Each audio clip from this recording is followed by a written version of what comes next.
So there are many beginner fat loss mistakes that I see people make on their fitness journey, especially when they're just starting out and it's holding them back from achieving amazing results. And in this video, I'm going to talk to you about 3 that if you avoid these mistakes, I'm very confident you're going to get amazing results. You're going to get to your result much faster. You're going to finally be able to enjoy that dream physique, that goal that you have in mind. Now, if you're new to this channel, my name is Mario Tomic. Welcome. If you're interested in learning about fitness, nutrition, personal development, and the science behind it all, make sure to subscribe. Also, make sure to hit that bell icon to enable notifications so you get notified when new videos come out. And now let's dive into it. So beginner fat loss mistake number 1. Most beginners tend to massively overestimate how many calories they burn through exercise and their activities. When we look at the scientific literature on this, beginners thinking that they burned 800 or 900 calories through their activity, they actually only burned 200 to 300 calories when it was properly measured. Now combine this with the finding that most people tend to underestimate how many calories they ate.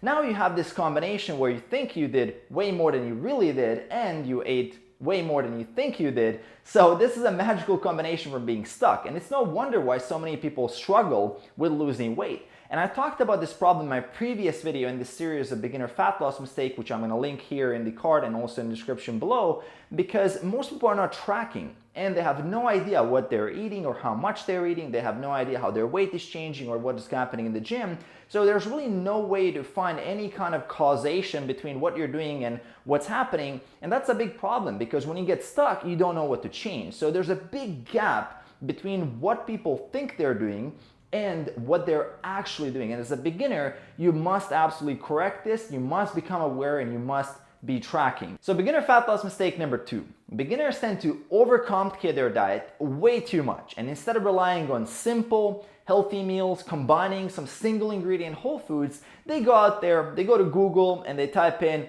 healthy recipes or beginner healthy recipes for losing weight. And that does 2 things. Number 1, gives you a million options, so you really don't know where to start, and there's so much friction for you to get started because it's so complicated. It causes this paralysis analysis. And then even if you do start, a lot of those recipes are so complicated to make. They take way too much time and way too much energy.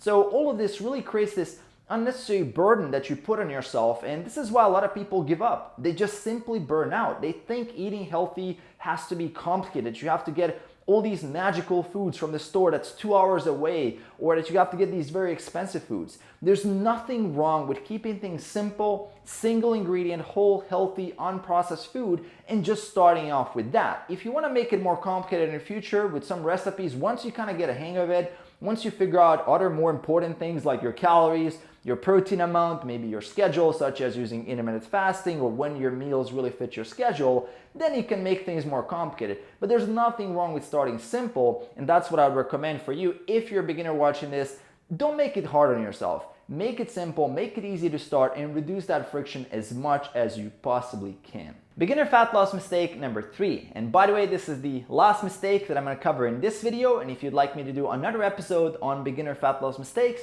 make sure to comment mistakes below the video and let me know if you'd like to hear more, because I can cover even more beginner fat loss mistakes that if you avoid will help you on your fitness journey. And for the last mistake for today, I think beginners focus way too much on supplements and not enough on their nutrition, training, and their sleep, especially on their sleep. Beginners don't see the link and the connection between sleep and their results. While sleep impacts so many things, how much fat you're going to lose versus how much muscle you're going to lose, your decision-making process throughout the day. I mean, most of the decisions that you want to make in a properly rested state, and if you're actually sleep deprived, you're going to make poor decisions, especially related to food. Number 3, you're going to be way more hungry when you're not getting enough sleep. Number 4, your training is going to suffer, so all of your results are going to suffer. So sleep impacts pretty much everything.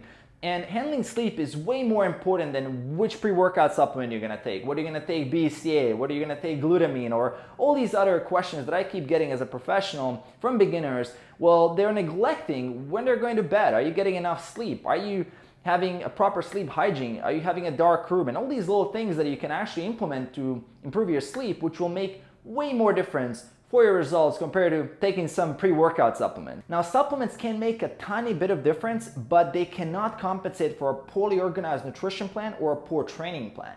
If with your nutrition you're not sure how many calories to eat, if you don't know your protein, if you don't know your meal timing, like whether you do intermittent fasting or not, or what works best for you, if you're not consistent with that, and also with training, if you're not consistent, if you're not sure which exercise to do in the gym, if you're not sure how to progress, like supplements will not be able to help with that. And that's the reality that beginners need to hear about, because they go out there, and it's easy for all of us to see this. I mean, marketing claims for supplement companies are huge. I mean, they claim all these benefits, but if you look at the reality and the research of it, there's really not that many benefits, and there's tiny little differences which only work in a lot of cases if the basic fundamentals are in place and if you're consistent with everything else. So if you're a beginner, don't worry about supplements. Focus your effort on your nutrition, on your training, on your sleep, and on your lifestyle. Get consistency. Focus on those things. I know it's a bit harder because those things actually require work compared to supplements, which are just basically taking a supplement, but it will really pay off. And supplements will not make or break your progress. They may make a tiny little difference, but that is it. And only, again, they work if everything else is in place. So don't waste your time. Don't go down this deep rabbit hole asking questions about glutamine or some random supplement out there that does nothing for most people. Really focus on the majority of things that you need to put in place right now to have a healthy nutrition plan, to hit the gym regularly, to progress there, and to sleep well, and you're gonna get amazing results. Now, that is it for this video. Thanks for watching, and I will see you in the next episode.